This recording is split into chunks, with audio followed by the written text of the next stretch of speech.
जनपद शामली में नया केंद्रीय विद्यालय व जवाहर नवोदय विद्यालय खोलने जाने की मांग करती हूँ।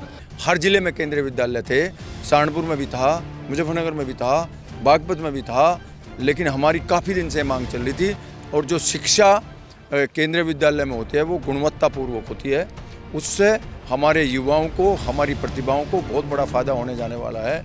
इसलिए हम बार बार आदरणीय चौधरी जयंत सिंह जी का धन्यवाद करते हैं। मैंने मांग उठाई थी माँ शाकुंभरी देवी यूनिवर्सिटी के लिए फंड्स की, यहाँ पर केंद्रीय विद्यालय की, एक यहाँ पर डिग्री कॉलेज की महिलाओं के लिए, तो तमाम मांगे हमने उठाई हैं। हमने ठीक है, इकरा हसन ने पार्लियामेंट में उठाया होगा, उठाना भी चाहिए अपने मतलब संसदीय क्षेत्र के लिए, मगर आप ये खूब अच्छी तरीके से समझते होंगे कि चौधरी साहब की बिना पैरोकारी के, बिना कोशिश किए,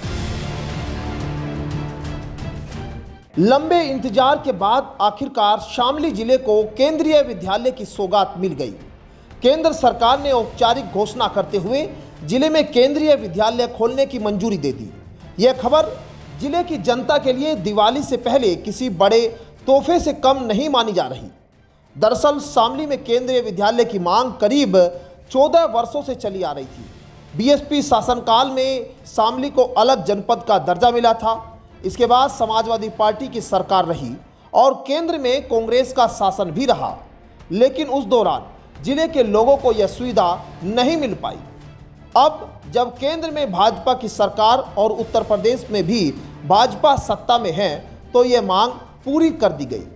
लेकिन केंद्रीय विद्यालय की घोषणा के साथ ही जिले में अब राजनीतिक श्रेय लेने की होड़ भी शुरू हो गई है। राष्ट्रीय लोकदल के विधायक और समर्थक इसे पार्टी अध्यक्ष व केंद्रीय मंत्री जयंत चौधरी के प्रयासों का परिणाम बता रहे हैं। उनका कहना है कि भाजपा रालोद गठबंधन की मजबूती और जयंत चौधरी की लगातार पैरवी से ही शामली को यह सौगात मिल सकी। वहीं कैराना की सपा सांसद इकरा हसन ने इस मौके पर दावा किया है कि संसद में उन्होंने ही यह मुद्दा मजबूती से उठाया था। इकरा हसन ने जनता को याद दिलाते हुए कहा कि शामली के लोगों के लिए केंद्रीय विद्यालय की मांग उन्होंने संसद में रखी।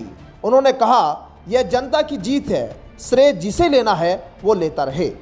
देखिए, एक क्षेत्र से कई जनप्रतिनिधि इलेक्ट होते हैं, उसमें सांसद हैं, विधायक हैं और ज़िला पंचायत सदस्य होते हैं, प्रमुख हैं, प्रधान हैं। सभी लोग अपने क्षेत्र के विकास के लिए प्रयास करते हैं।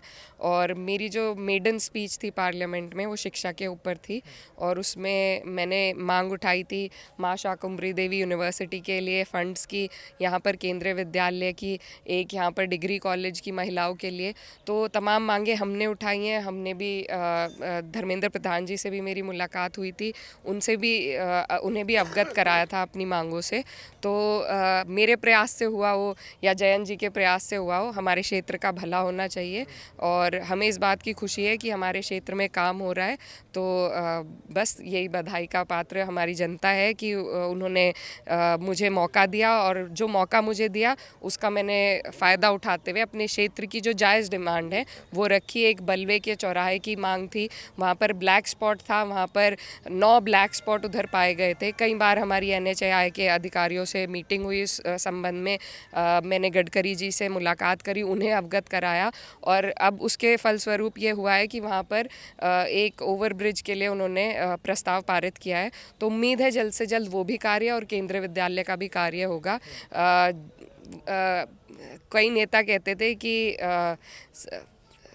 नेता बदल जाते लेकिन जनता रहती है, देश रहना चाहिए, तो काम होना चाहिए और देश आगे बढ़ना चाहिए। श्रेय जो ले रहे हैं वो लेते रहें, जो जनता जानती है कि कौन काम कर रहा है और कौन नहीं।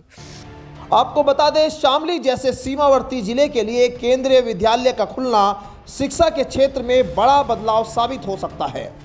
अब यहाँ के बच्चों को गुणवत्तापूर्ण शिक्षा का अवसर मिलेगा, जो पहले मेरठ, सहारनपुर या अन्य जिलों तक ही सीमित था।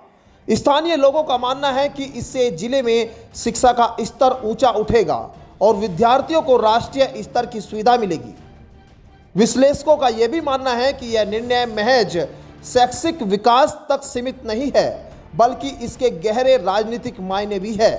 2027 के विधानसभा चुनाव से पहले भाजपा और रालोद इस उपलब्धि को जनता तक पहुंचाने की कोशिश करेंगे। वहीं सपा सांसद इकरा हसन भी इसे जनता की जीत बताकर अपनी राजनीतिक पकड़ मजबूत करना चाहती है। Bureau report, news 80 desk.